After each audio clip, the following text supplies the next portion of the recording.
P T I نے justice تقرری کے کمیشن کا حصہ بننے کا فیصلہ کر لیا۔ ذرائع کے مطابق پی ٹی آئی کی سیاسی کمیٹی کے خصوصی اجلاس میں کمیشن کے لیے پارلیمان سے ارکان نامزد کرنے پر اتفاق کیا گیا ہے۔ اجلاس میں کہا گیا ہے کہ سیاسی کمیٹی کے فیصلے کو توثیق کے لیے کور کمیٹی اور حتمی منظوری کے لیے بانی پی ٹی آئی کو بھیجا جائے گا۔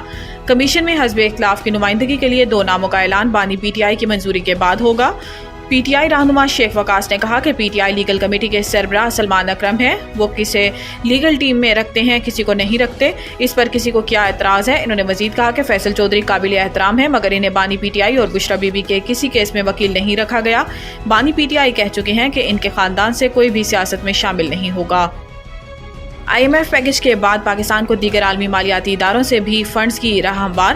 پاکستان کو ایشیائی ترقیاتی بینک سے 4 سالوں کے دوران بجٹ سپورٹ کی مد میں $2.75 کروڑ ملنے کا امکان ہے۔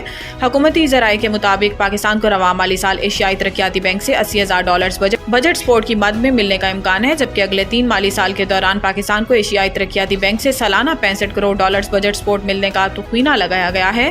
ذرائع کے مطابق مالی سال 2025-26 سے لے کر مالی سال 2027-28 تک پاکستان کو ایشیائی ترقیاتی بینک سے ہر سال $65 کروڑ بجٹ سپورٹ میں ملنے کی توقع ہے۔ ذرائع وزارت خزانہ کا کہنا ہے کہ آئی ایم ایف کے نئے قرض پروگرام کے بعد دیگر عالمی مالیاتی اداروں کو پاکستان پر اعتماد میں اضافہ ہوا ہے، جس سے آنے والے سالوں میں پاکستان کو بہتر فائنینسنگ ملنے کے امکانات روشن ہیں۔ ملکی انسداد پولیو مہم کا آغاز آج سے ہوگا۔ نیشنل ایمرجنسی آپریشن سینٹر کے مطابق انسداد پولیو مہم 3 نومبر تک جاری رہے گی، جس دوران 4.5 کروڑ سے زائد بچوں کو پولیو سے بچاؤ کے قطرے پلائے جائیں گے۔ رپورٹ کے مطابق رواں سال ملک بھر میں 41 پولیو کیسز سامنے آئے، جن میں سے 12 کیسز کا تعلق سندھ سے ہے، جبکہ سندھ بھر میں 1 کروڑ 6 لاکھ بچوں کو پولیو سے بچاؤ کے قطرے پلائے جائیں گے۔ ایمرجنسی آپریشن سینٹر برائے پولیو کے مطابق انسداد پولیو مہم میں 81,000 پولیو ورکرز حصہ لیں گی، جن کے لیے 19,000 سیکیورٹی اہلکار نافذ ہوں گے۔ ای او سی کے مطابق کراچی کے تمام اضلاع کے ماحولیاتی نمونوں میں پولیو وائرس مثبت آیا ہے۔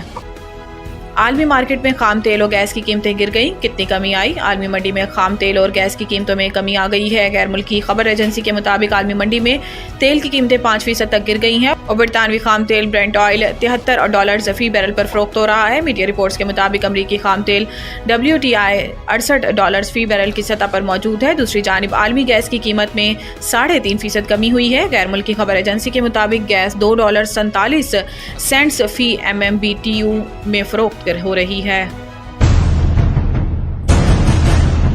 The Country School, a project of Bloomfield Hall. بہترین نصابی اور ہم نصابی سرگرمیوں کا حامل بلومفیلڈ ہال اسکول کا متعین کردہ اعلیٰ تعلیمی معیار، اسلامی تعلیم سے آراستہ، انٹرنیشنل سٹینڈرڈ ایجوکیشن، بچوں کی انگلش بول چال پر خصوصی توجہ، تجربہ کار اور تربیت یافتہ اساتذہ، کشادہ پلے ایریا، 25% رعایتی فیس کے ساتھ بلومفیلڈ ہال اسکول میں او لیول کرنے کا بھی موقع۔ So don't wait. The Country School towards academic excellence. Sahiwal Campus, 160 Old Civil Line, Sahiwal, 040-422-4747. Jahaz Ground Campus, 20B, near Social Security Hospital. Jahaz Ground, Sahiwal, 040-450-37